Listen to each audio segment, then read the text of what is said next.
Hai Sparkling, happy Sunday. Sebelum kita ibadah, lately Reza lagi confess satu perikop yang Reza pengen sharing nih, yaitu di Mazmur 23 ayat 1 sampai 6. Judulnya, perikopnya yaitu Tuhan adalah gembalaku di masa-masa exhausted atau burnout atau capek kali ya bisa dibilang. Nah, Reza sering banget confess ayat ini dan mendapatkan kedamaian atau ketenangan ya, bagai tanah kering gitu ya, disiram sungai. So, Reza mau ajak teman-teman nih, kalau misalnya kalian lagi di masa sulit atau mungkin sedang burnout, sedang capek, sedang exhausted, kalian boleh cari pembina atau pemuritan kalian atau teman kompak kalian untuk confess perikop ini bareng-bareng. Tuhan adalah gembalaku. Oke? Oke, sebelum kita masuk ke ibadah, kita mau siapin hati kita berdoa. Bapak, kami mengucap syukur Tuhan untuk hari ini, ada satu hari lagi yang Tuhan berikan untuk setiap kami beribadah bareng-bareng Tuhan. Kami mau praise and worship, kami mau dengar suara Tuhan, dan hari ini Tuhan yang berikan Roh Kudus, Tuhan berikan pengertian supaya kami boleh mengerti apa isi hatinya Tuhan. Thank you Tuhan, kami siap untuk beribadah bersama-sama, dan Tuhan Yesus, haleluya, amin.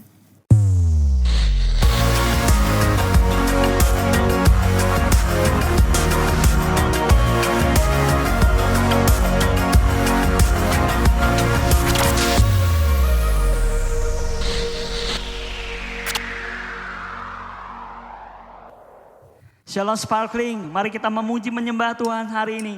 Haleluya.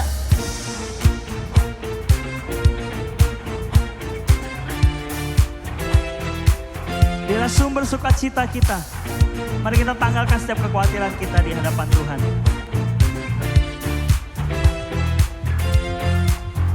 Dalam-Mu ku temukan sukacita. Amin. Dunia takkan sanggup untuk berikan. Segala bebanku pun digantikan selama ku ada di dalam-Mu. Kaulah sukacita, pengharapan dan kehidupan. Kau beri kekuatan, haleluya, bersukacita selamanya. Amin.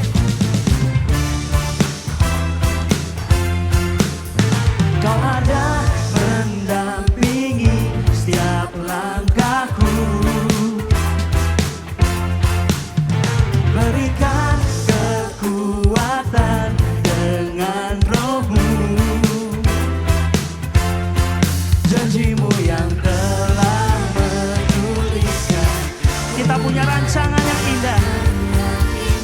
Amin. Kaulah sukacita, pengharapan dan kehidupan. Kau beri kekuatan, haleluya, haleluya. Kaulah sukacita, amin, kehidupan. Kau beri kekuatan, haleluya, bersukacita selamanya. Biarlah sukacita di tempat ini, dimanapun kau berada teman-teman. Mari kita tanggalkan beban kita. Biar sukacita Tuhan boleh hadir saat kita memuji Dia. Haleluya. Oh, oh, oh, oh, oh.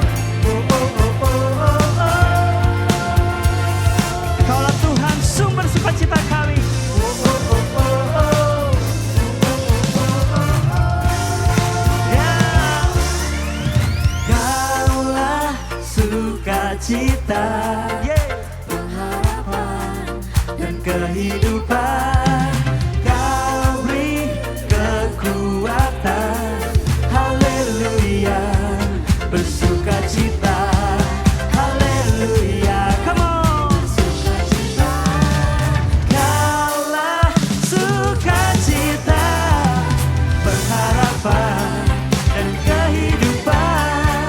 Kau beri kekuatan, haleluya.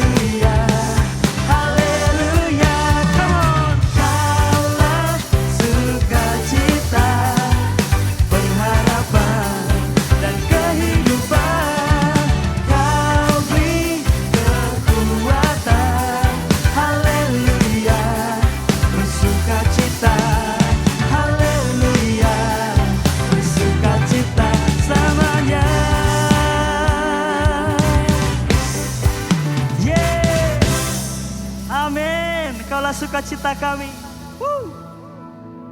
Kami bersyukur kami punya Engkau Tuhan. Kami bersyukur kami punya Allah yang mengasihi kami. Kami percaya kepadamu Tuhan.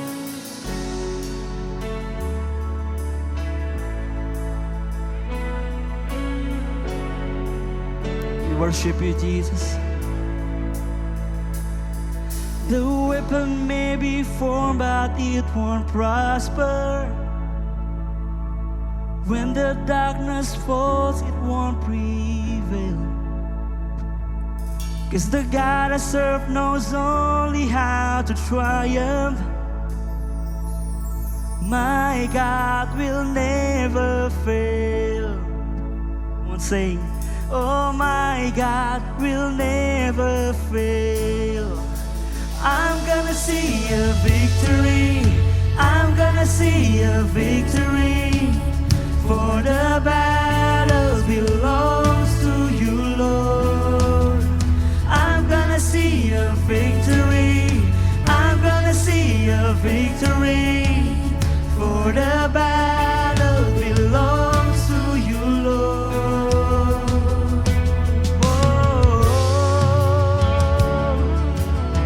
Jesus. Yes, we believe in you, Lord. There's power in the mighty name of Jesus. Every war he wages, he will win. I'm not backing down from any giants. Yes, I know how this story ends. Yes, Lord, I know how this story ends. I'm gonna see a victory. I'm gonna see a victory. For the battle belongs to you, Lord.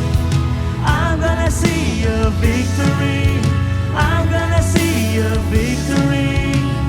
For the battle belongs to you, Lord. Yes, come on, sing. I'm gonna see a victory.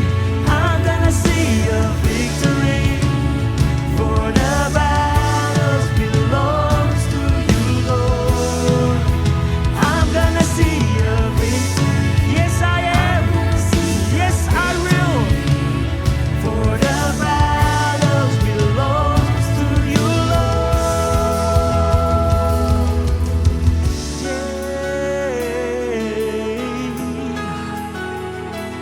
Yeah. Yes, we believe in you, Lord. Yes, we will see the victory.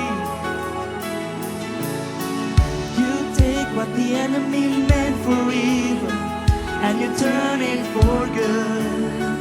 You turn it for good. Yes, Lord. You take what the enemy meant for evil and you turn it for good. You turn it for good. You take what the enemy meant for evil and you turn it for good. You turn it for good. Yes, come on, sing. You take what the enemy meant for evil and you turn it for good. For us. Yes. Yes, he do for us. Come on, sing.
matter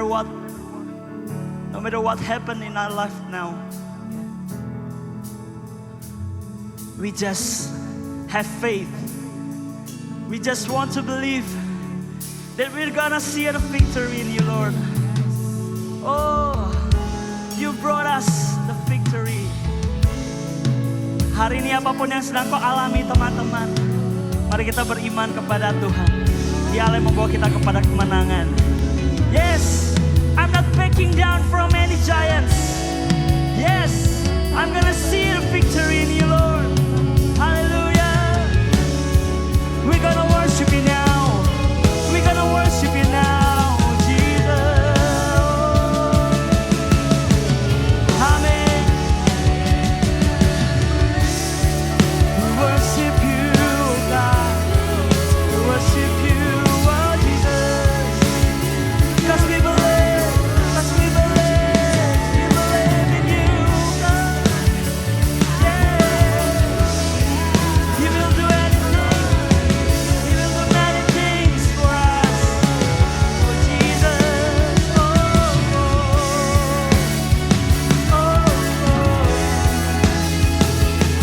We believe. Come on, yes, come on. Sing praise, sing your worship, sing your faith. Yes, I'm not backing down. Oh Jesus.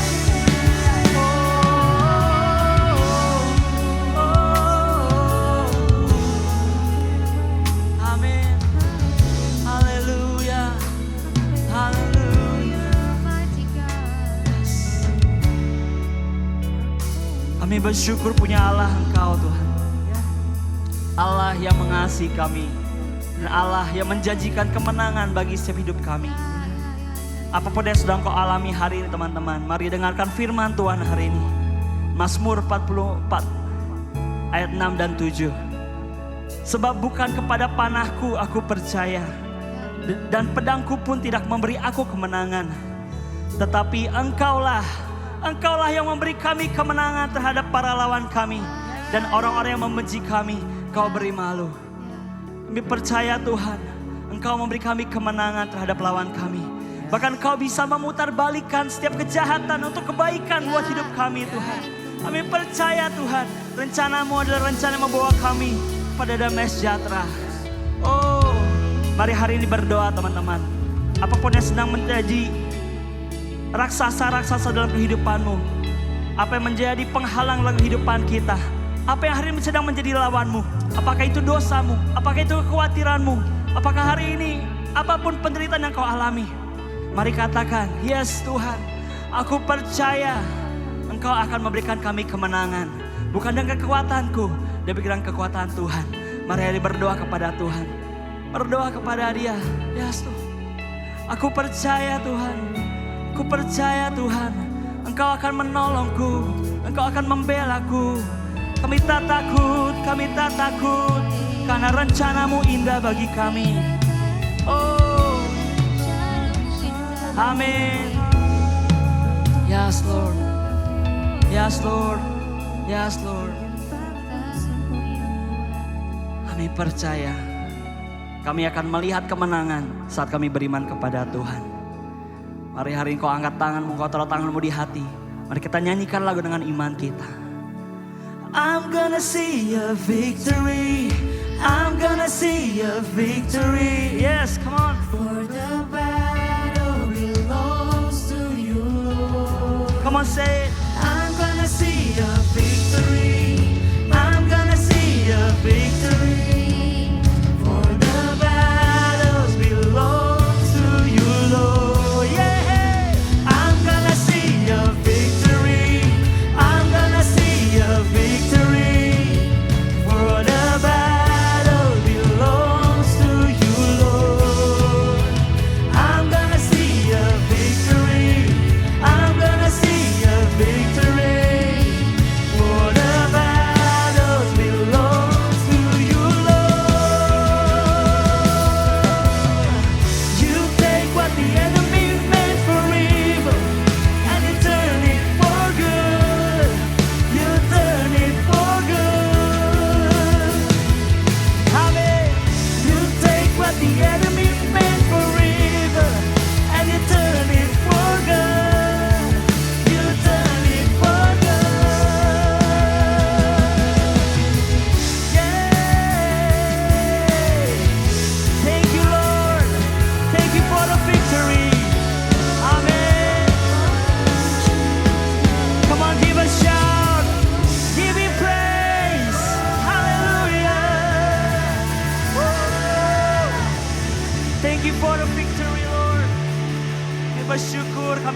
terima-Mu. Dalam nama Yesus kita percaya, mari kita bersama berkata, amin. Haleluya. Shalom teman-teman Sparkling, apa kabar semuanya? Sedang hari ini saya bisa ketemu sama teman-teman semua untuk melayani walaupun kita terpisah secara jarak. Tapi aku percaya bahwa wisdom atau hikmat atau bahkan revelation dari Tuhan tidak pernah terbataskan dengan jarak. Hari ini sebelum saya menyampaikan firman Tuhan, ada baiknya hari ini aku perkenalkan diri. Perkenalkan, nama aku Ferdian Yosa, biasa dipanggil dengan sebutan Yosa. Hari ini aku melayani di Abalof Barat, teman-teman, di Abalof 2 Generation. Mungkin udah beberapa waktu yang lalu sebelum COVID, mungkin lebih tepatnya aku ada di tengah-tengah teman-teman. Tapi karena hari ini kondisi yang tidak memungkinkan, mungkin kita bertemu lebih dengan jarak yang cukup jauh gitu ya. Well anyway, kita berdoa semuanya akan menjadi lebih baik dan kita bisa bertemu dengan secara fisik lagi gitu ya. Nah teman-teman, hari ini saya ingin sampaikan beberapa hal yang menjadi pesan juga dari kepemimpinan di Sparkling untuk teman-teman bisa hidupi, untuk teman-teman bisa mengerti beberapa value yang penting menurut saya. Saya diberikan judul secara tema besar, yaitu bagaimana kita sebagai orang-orang muda hari ini bisa hidup di dalam kasih-Nya. Kita bisa hidup di dalam kasih-Nya Tuhan. Nah teman-teman, hari ini bicara tentang kasih, aku mau bawa kita kepada angle yang menurutku cukup menarik. Karena angle ini tidak hanya penting buat kita orang-orang percaya, tapi angle ini menjadi sesuatu yang penting juga di luar sana, di dunia luar. Orang-orang hari ini cukup membicarakan hal-hal ini menjadi sesuatu yang sepertinya menarik untuk mereka pelajari. Hari ini teman-teman saya berikan judul dari apa yang saya sampaikan, yaitu community. Atau kalau spellingnya dipisah gitu ya, community. Datanglah dan bersatu. Atau kalau kita di Abalof gitu ya, lebih mungkin cukup familiar dengan komunitas atau community. Tapi hari ini saya mau bawa angle gimana kita bisa mempraktekkan kasih di tengah-tengah sebuah komunitas, di tengah-tengah sebuah kelompok untuk kita bisa juga bersatu satu sama lain. Nah teman-teman gini, pertanyaan yang mulai muncul waktu saya mempersiapkan apa yang saya ingin bagikan hari ini adalah kenapa unity atau kesatuan itu menjadi penting? Dan pertanyaan kedua yang muncul adalah kenapa kasih menjadi penting untuk kita orang-orang percaya atau orang-orang muda yang hari ini tinggal di dalam Tuhan. Nah teman-teman gini, di dalam semua aktivitas kehidupan kita nggak bisa pungkiri bahwa kita hidup bersama orang lain. Oke? Kita hidup berkomunitas. Hari ini kalau teman-teman ada di dalam sebuah gereja, walaupun kita terbatas hari ini online semua gitu ya. Kita hidup bersama-sama dengan orang-orang yang hari ini Tuhan tempatkan bersama-sama dengan kita, komunitas kita. Mungkin hari ini kalau teman-teman sekolah, teman-teman punya teman-teman di sekolah. Mungkin hari ini teman-teman kalau ada di dalam sebuah keluarga gitu. Kita juga hidup bersama-sama dengan anggota keluarga kita. Kita terbiasa untuk hidup dengan orang lain. Oke? Tapi pertanyaannya adalah ketika kita hidup dengan orang lain, apakah hidup kita yang bersama dengan orang lain itu bisa sesuai dengan apa yang Tuhan mau? Apakah kita bisa bersatu dengan mereka? Apakah kita bisa menundukkan ego, menundukkan kepentingan kita untuk kita bisa bersatu bersama orang-orang tersebut? Nah teman-teman, saya mau bilang gini, unity, kesatuan itu harus diusahakan. Kesatuan bukan hal yang given teman-teman. Kesatuan adalah sesuatu yang kita perlu intentionally usahakan dan upayakan. Karena gak gampang teman-teman untuk bisa menjadi satu dengan orang lain. Orang yang kembar aja, aku melihat beberapa teman-teman aku yang kembar gitu ya, terlahir kembar identik bahkan, mereka pun sering berantem gitu. Mereka nggak cocok satu sama lain, mereka ada hal-hal yang mereka nggak sepakat, ada hal-hal yang mereka nggak suka satu sama lain. Mereka cenderung susah untuk menjadi satu, untuk mereka bisa saling mengasihi. Nah hari ini teman-teman, aku mau kasih beberapa poin yang besar harapannya ketika poin ini disampaikan teman-teman bisa belajar bahwa ketika kita berusaha untuk bersatu dengan orang lain, dengan keluarga kita, dengan komunitas kita, dengan semua orang yang hari ini ada di sekitar kita, percayalah sebenarnya kita sedang mempraktekkan satu value yang hari ini kita juga belajar bersama-sama untuk kita mempraktekkan kasih itu sendiri. Teman-teman gini, poin pertama yang saya mau sampaikan berkaitan dengan kesatuan atau community adalah unity tidak sama dengan uniformity. Kesatuan tidak sama dengan keseragaman. Saya ulang ya. Poin pertama adalah kesatuan tidak sama dengan keseragaman. Unity tidak sama dengan uniformity. Teman-teman gini, mari kita baca bersama-sama firman Tuhan di Kejadian 2 ayat 18. Saya akan bacakan dalam versi bahasa Inggrisnya teman-teman. Dibilang gini, "The Lord God said, it is not good for the man to be alone. I will make a helper suitable for him." Teman-teman, konteks ayat ini nggak selalu ngomongin tentang pasangan gitu ya. Konteks ayat ini kalau di bahasa Indonesia kan Tuhan bilang tidak baik manusia seorang diri saja. Aku akan memberikan pasangan yang sepadan dengan dia. Tapi teman-teman gini, konteks dari konteks dari bahasa ini dengan terjemahan agama yang kita pelajari, itu seringkali konteksnya selalu ke pasangan. Tapi kalau kita bicara dengan bahasa atau dengan unsur atau dengan terjemahan yang aslinya, firman Tuhan bilang gini,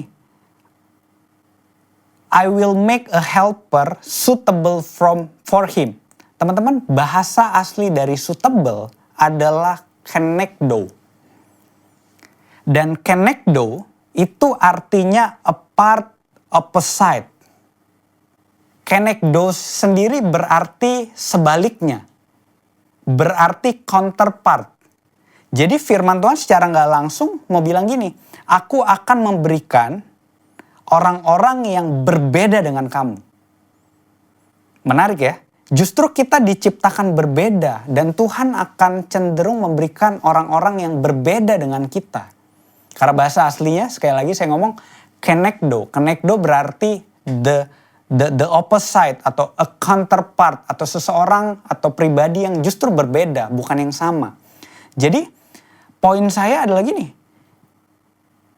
kita tidak perlu sama untuk kita bisa bersatu. Kita nggak perlu menjadi sama untuk kita bisa bersatu dengan orang lain. Teman-teman, kalau kita bicara musik ya, saya bukan orang musik sih. Kalau kita bicara musik, ada banyak alat musik yang bisa kita pakai gitu ya. Ada gitar, ada keyboard, ada bass, ada gitar. Teman-teman harus tahu, mereka punya fungsi yang sama. Tapi mereka basically berbeda-beda gitu. Ya gitar ya digejreng gitu kan. Kalau drum ya dipukul gitu, nggak bisa mukul gitar. Bunyinya jadi nggak karu-karuan gitu kan. Tapi mereka berbeda-beda. Tapi ketika mereka bisa berkolaborasi, ketika mereka bisa menyatukan diri mereka dari alat musik yang berbeda-beda itu, teman-teman kita bisa lihat bahwa ada sesuatu yang sangat besar yang bisa terjadi, yaitu musik. Dari cuma alat menjadi musik. Dari satu alat dan alat yang lain berbeda, ketika mereka dipersatukan gitu ya, mereka bisa menjadi musik yang sangat luar biasa. Nah teman-teman gini, seringkali kita berpikir bahwa kita hanya bisa bersatu dengan orang yang sama kita misalnya. Oh dia sama-sama suka makan gitu ya. Oh aku nyambung sama dia. Oh dia sama-sama suka julid bahkan misalnya. Bertobat saudara gitu ya. Kita baru bisa nyambung gitu. Mungkin banyak yang tersinggung gitu kan. Padahal teman-teman ada masa di mana Tuhan menempatkan orang-orang yang berbeda dengan kita. Untuk membentuk kehidupan kita. Untuk memperlihatkan bahwa sebenarnya kita bisa belajar sesuatu yang berbeda. Atau bahkan lebih daripada itu. Sebenarnya saudara, teman-teman kita bisa mengikis ego kita untuk kita juga bisa mengasihi. Untuk kita bisa mempraktekkan kasih kepada orang itu. Nah teman-teman gini. It seems for the church actually gitu. Kalau tadi saya bilang bahwa di alat musik itu ada berbeda-beda. Tapi ketika mereka bersatu, mereka akan menciptakan musik yang sangat bagus gitu. Sama kita di dalam sebuah gereja mungkin kita berbeda-beda. Tapi ketika kita bisa bersatu, kita bisa saling mengasihi, kita bisa saling menerima satu sama lain teman-teman. Bukan kita yang dilihat. Sama seperti alat musik tadi, bukan alat musiknya yang akan dilihat, tapi hasil musiknya yang akan dilihat. Ketika kita as a church bisa bersatu, bukan lagi kita sebagai pribadi yang dilihat oleh orang-orang dunia, tapi Yesus yang dilihat sebagai center dari kehidupan kita. Nah teman-teman gini, di Yohanes 17 ayat 20 sampai 24, saya akan bacakan buat teman-teman semua.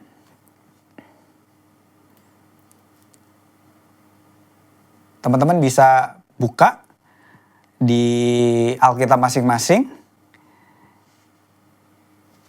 Yohanes 17 ayat 20 sampai 24.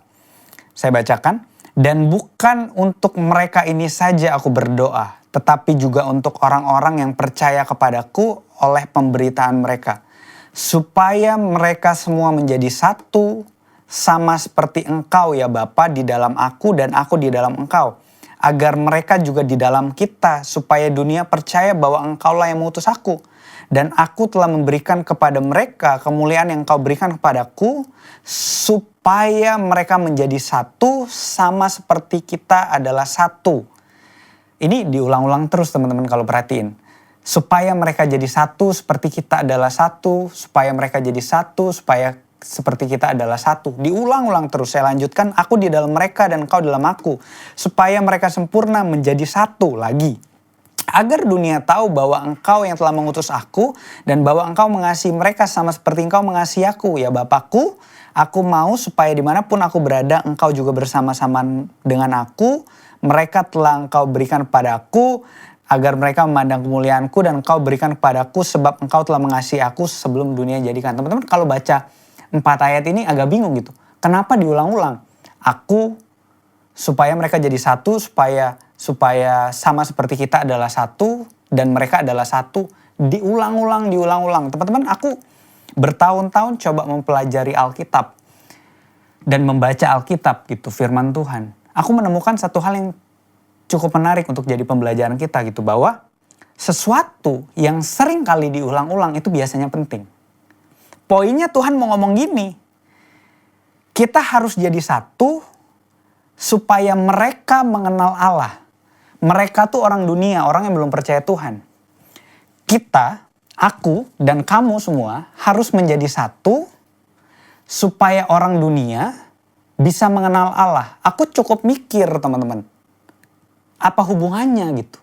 Kenapa enggak? Yesus bilang ini, kamu jangan nyontek ya, supaya dunia mengenal Allah. Kamu jangan bohongin orang ya, supaya mereka mengenal Allah. Atau kamu jangan mencuri ya, supaya mereka mengenal Allah. Itu buat aku lebih masuk akal. Kenapa Yesus pada waktu itu justru minta kita jadi satu, supaya mereka kenal Allah. Aku cukup mikir, merenungkan cukup lama gitu. Ada maksud apa yang cukup tersembunyi dari Yesus? Kenapa dia maksa kita banget supaya jadi satu? Nah teman-teman, aku coba pelajari itu di Yohanes. Sebelum Yohanes 17, di Yohanes 13 ayat 33 sampai 35 aku bacain buat teman-teman. Ini jawabannya.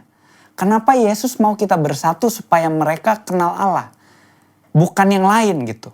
Aku bacain. Yohanes 13 ini sebelumnya.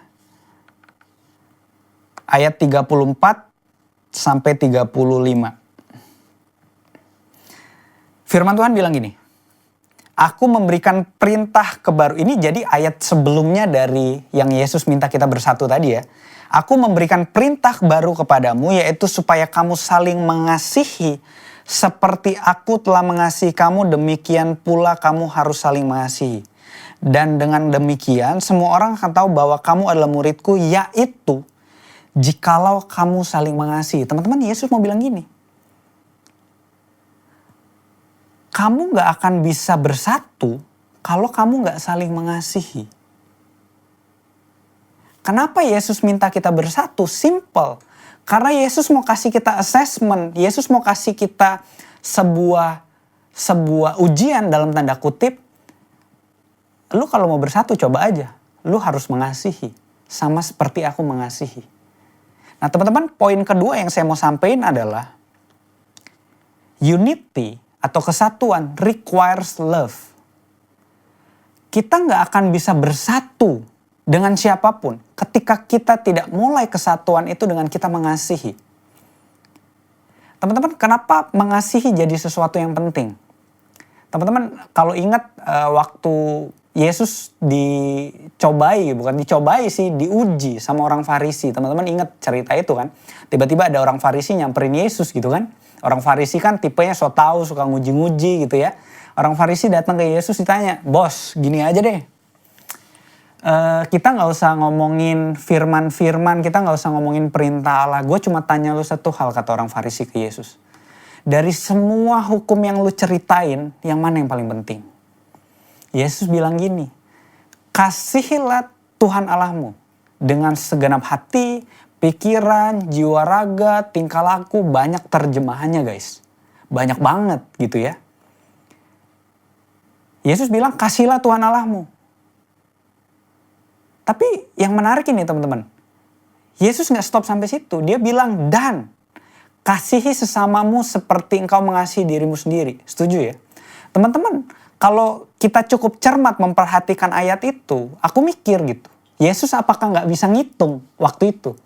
Orang Farisi itu tanya ke Yesus, hukum yang pertama dan utama. Harusnya 1. Setuju ya? Orang Farisi kan minta 1. Tapi Yesus jawab 2. Aku mikir gitu, apa Yesus gak bisa ngitung waktu itu. Tapi maksudnya gini, Yesus sedang bilang bahwa 2 hal ini tidak bisa dipisahkan. Kita gak bisa mengasihi Allah, kita gak bisa mengasihi Tuhan dan tidak mengasihi sesama kita. Kita gak juga bisa mengasihi sesama kita kalau kita gak bisa mengasihi Allah. Itu adalah satu kesatuan yang harus kita mengerti teman-teman. Untuk kita bisa mengasihi Tuhan, kita harus proof itu dengan kita juga bisa mengasihi sesama kita. It same goes. Untuk kita bisa mengasihi sesama kita, kita punya kekuatan untuk kita mengasihi sesama kita, kita juga butuh ada proses untuk mengasihi Tuhan.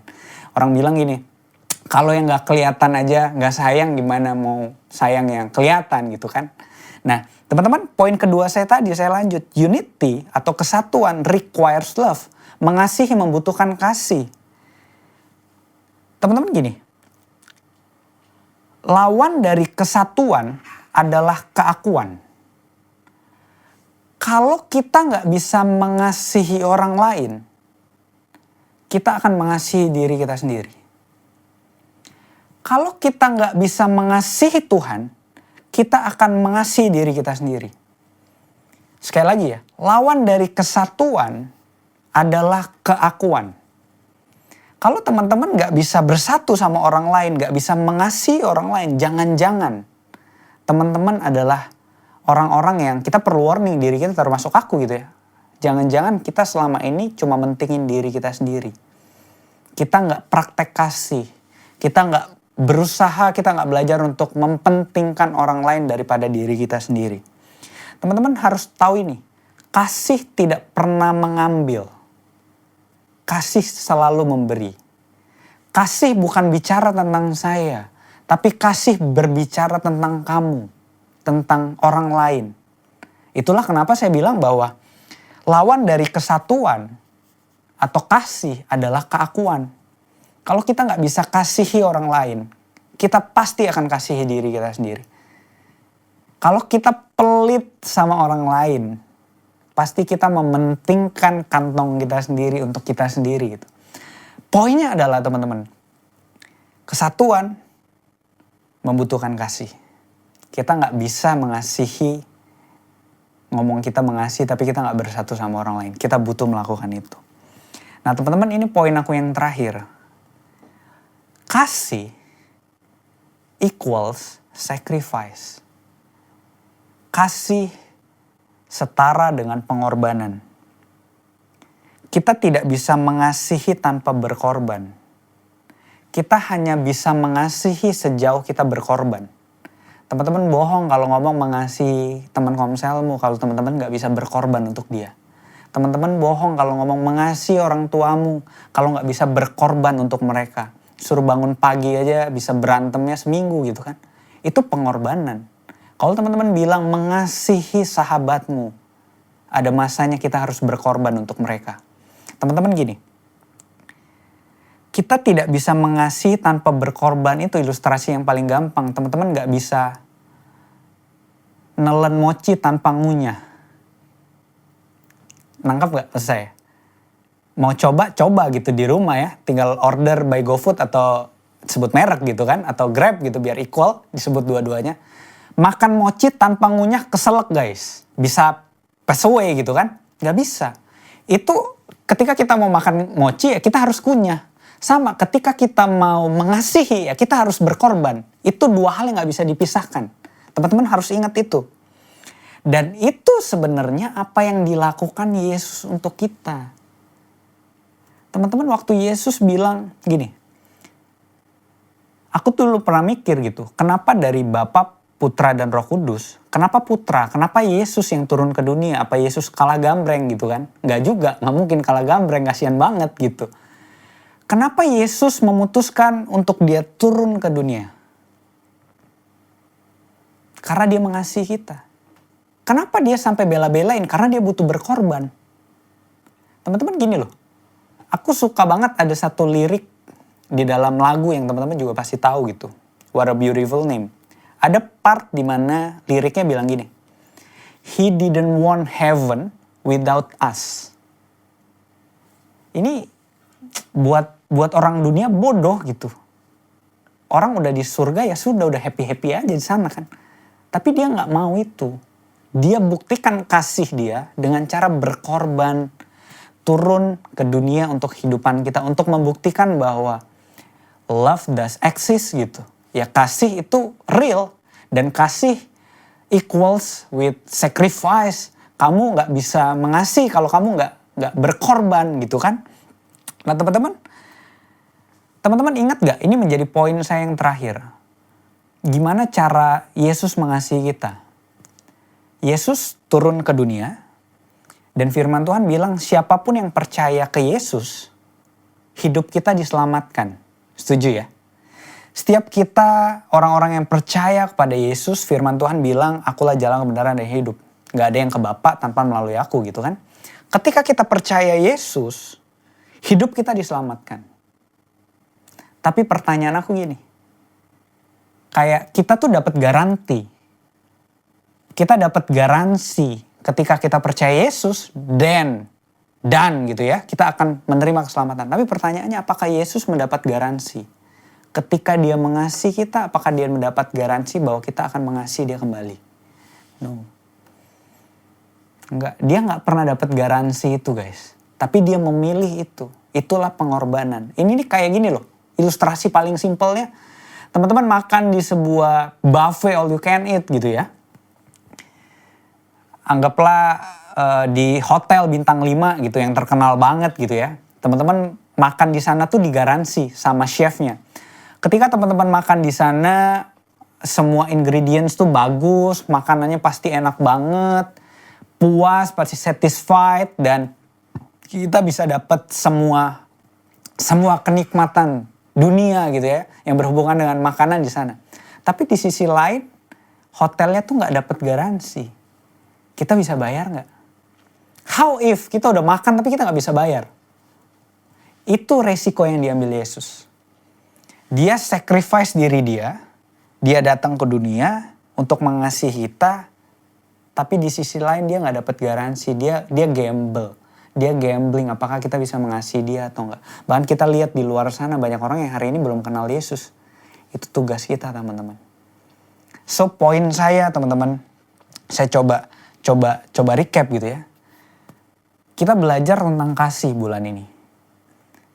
Dan cara yang paling, bentuk assessment yang paling real untuk kita bisa belajar mengasihi adalah untuk kita belajar bisa bersatu dengan orang lain. Dan berapa poin saya tadi saya bilang bahwa untuk kita bisa bersatu, kita nggak harus sama. Firman Tuhan bilang kita berbeda justru. Justru di situ kita belajar untuk bisa mengasihi, untuk kita bisa bersatu dengan orang lain. Unity doesn't mean uniformity. Kesatuan tidak berarti keseragaman. Karena teman-teman ujung-ujungnya kita mengerti bahwa ketika kita mau bersatu dengan orang lain, itu requires love. Kita hanya bisa mengasihi kita hanya bisa bersatu sejauh kita bisa mengasihi. Gitu ya. Nah poinnya adalah untuk kita bisa bersatu, kita juga harus bisa belajar untuk kita bisa mengasihi satu sama lain. Dan yang paling penting teman-teman, kasih equals sacrifice. Kita nggak bisa bilang bahwa kita mengasihi tanpa kita mau berkorban. Hari ini kita sama-sama mau belajar teman-teman. Apapun yang kita jalani, dimanapun teman-teman hari ini ditempatkan, di tengah-tengah keluarga, di komunitas, di sekolah, di kampus, di pekerjaan, di kantor. Hari ini kita sama-sama mau belajar value ini. Untuk kita bisa bersatu, untuk kita bisa saling mengasihi, untuk kita sama-sama bisa berkorban. Supaya apa? Supaya mereka tahu kalau Tuhan Yesus itu eksis dalam kehidupan kita. Ada amin teman-teman? So saya percaya hari ini apapun yang teman-teman alami, apapun yang menjadi struggle teman-teman, untuk teman-teman bisa mengasihi, aku berdoa supaya Tuhan berikan kekuatan. Aku berdoa supaya ada hikmat Tuhan, Tuhan yang bantu. Hari ini buat aku, kenapa aku perlu mengasihi simple? Karena aku telah terlebih dahulu dikasihi. So teman-teman hari ini aku mau ajak kita berdoa bersama-sama. Sebelum hari ini mungkin kita akan ada another gathering di Zoom atau whatever it is. Aku mau berdoa buat teman-teman supaya hari ini di tengah-tengah masa yang sulit ini, untuk kita tetap bisa tetap praktek apa yang kita pelajari bersama-sama di tengah-tengah Sparkling. Yaitu untuk kita bisa saling mengasihi. Mari kita berdoa. Kami bersyukur hari ini Tuhan. Kami bersyukur untuk waktu-waktu terbaik yang Tuhan berikan di tengah-tengah kami. Kami percaya lebih dari sebuah kebetulan hari ini. As a church, kami belajar tentang mengasihi. Kami tahu ini adalah sesuatu yang sangat common, sangat biasa. Tapi kami tahu ini esensi dari kekristenan. Ini esensi dari kehidupan Kristus Tuhan. Dari Christ likeness, kami percaya hari ini semakin hari kami mau berdoa untuk kami terus diperbaharui, kami belajar untuk menjadi lebih serupa seperti Kristus. Untuk itu kami berdoa Tuhan. Kalau kami hari ini belajar beberapa hal, hari kami berdoa bahwa di dalam kesatuan yang hari ini kami sedang usahakan dimanapun kami berada, kami tahu kami gak perlu sama Tuhan untuk kami bisa bersatu. Justru Tuhan menciptakan kami berbeda. Untuk kami bisa bersatu, untuk kami bisa berkolaborasi, untuk kami bisa compile, untuk kami bisa melakukan sesuatu yang besar Tuhan. Di sisi lain kami juga percaya bahwa untuk kami bisa bersatu, kami requires love, kami membutuhkan kasih. Kami tahu kasih yang real, kasih yang kami sudah alami dari Tuhan adalah kasih yang paling nyata untuk kehidupan kami, untuk Tuhan bisa mati, berkorban, turun ke dunia untuk kehidupan kami. Tuhan karena kami percaya kami hanya bisa bersatu sejauh kami bisa mengasihi. Dan kami juga percaya, kami tahu, kami mengerti bahwa kami gak akan bisa mengasihi kalau kami gak mau belajar berkorban. Dimanapun kami berada hari ini Tuhan, ajar kami untuk kami bisa berkorban di tengah-tengah keluarga. Hari ini ajarkan kami untuk bisa saling melayani di tengah-tengah keluarga kami. Ajar kami untuk berkorban, mungkin kami capek Tuhan, tapi ada masa di mana kami harus melangkahkan kaki kami untuk kami bisa melakukan sesuatu untuk keluarga kami. Hari ini mungkin di pekerjaan, di sekolah, di kampus, ajar kami untuk berkorban. Semuanya Tuhan cuma untuk satu hal, untuk satu tujuan, yaitu supaya mereka bisa mengenal Allah. Kami berdoa Tuhan melalui hal yang sangat sederhana ini, supaya kami bisa bergerak, kami bisa menjadi berkat, kami bisa menjadi teladan dimanapun kami berada. Kami berdoa Tuhan, tutup bungkus semua jemaat Tuhan, orang-orang muda Tuhan, kami percaya ada perlindungan Tuhan juga untuk melingkupi kehidupan kami. Kami berdoa Tuhan, hanya di dalam satu nama, di dalam nama Tuhan Yesus. Setiap kita yang percaya, mari kita sama-sama katakan, amin. Thank you teman-teman semua. See you, God bless you. Wow, bagaimana saudara tadi firman Tuhan? Luar biasa ya. Saya ingat satu firman Tuhan gini. Janganlah engkau lupa memperkatakan kitab Taurat ini, tetapi renungkanlah itu siang dan malam, supaya engkau bertindak hati-hati sesuai dengan segala yang tertulis di dalamnya. Sebab dengan demikian perjalananmu akan berhasil dan engkau akan beruntung. Saya percaya saudara, ketika engkau dengar firman Tuhan dan kau tidak lupa memperkatakan, kau terus ingat, kau terus hidupi saudara, maka perjalananmu akan berhasil dan kau akan beruntung. Wah, luar biasa ya. Mari saudara, kalau engkau sudah mendengar firman Allah, kita mau akhiri ibadah kita hari ini. Mari angkat kedua belah tanganmu Sparkling. Terimalah berkat hari ini. Kami percaya Tuhan apa yang hari ini kami dengar, Tuhan sediakan buat siap kami Tuhan. Untuk kami berubah dan berbuah. Hari ini Jemaat Sparkling terimalah berkat dari Allah Bapa, cinta kasih dari Tuhan Yesus Kristus, dan persekutuan yang indah bersama Roh Kudus. Dari sekarang sampai selama-lamanya. Amin. Hai guys, gimana? Terberkati dengan khotbah hari ini? Wow, luar biasa ya. Ada beberapa pengumuman juga yang perlu kita simak untuk minggu ini. Yang pertama, kami nggak mau bosan-bosan buat ingetin teman-teman jangan lupa untuk saat teduh. Nah, saat teduhnya teman-teman bisa baca atau renungkan bahan saat teduh dari Departemen Pengajaran Abalov Palem. Kita mau sama-sama belajar dan juga merenungkan firman Tuhan. Materi nanti akan di-share setiap 2 minggu sekali oleh GA dan juga GS. Pastikan kamu sudah mempunyai materinya ya. Yang kedua, kita akan ada jurnal Pro Sparkling. So siapin diri kalian untuk kita rajin dan juga setia mencatat. Tidak hanya mencatat firman Tuhan, tapi juga mencatat setiap hal yang menarik dan kita bisa bagiin nanti ketika kita komsel. Siapa di sini yang udah rindu untuk beribadah di gereja? Wah, kita harus sedikit lagi ya bersabar. Nah, untuk mengobati kerinduan kita terhadap ibadah bersama-sama, pada tahun ini kita akan mengadakan ibadah virtual via Zoom. Nah, nanti akan ada 2, Sparkling Teens dan juga Sparkling Pro secara ganti-gantian per 2 minggu sekali. Nah, pastikan teman-teman join dan bergabung. Kita akan ada ibadah di 10.30 via Zoom. Pastikan teman-teman juga mendapatkan linknya dari GA dan GS teman-teman. Yuk sama-sama ibadah, saling terkoneksi, dan bersama kita akan semakin kuat untuk menghadapi pandemi ini. Yang terakhir ada juga pengumuman kita masih bisa melakukan persembahan dan juga perpuluhan melalui rekening gereja. Langsung aja nih di capture ya. Oke guys, itu aja informasinya. Jangan lupa selalu jaga kesehatan dan juga disiplin menerapkan protokol kesehatan. Sampai jumpa di minggu depan. God bless.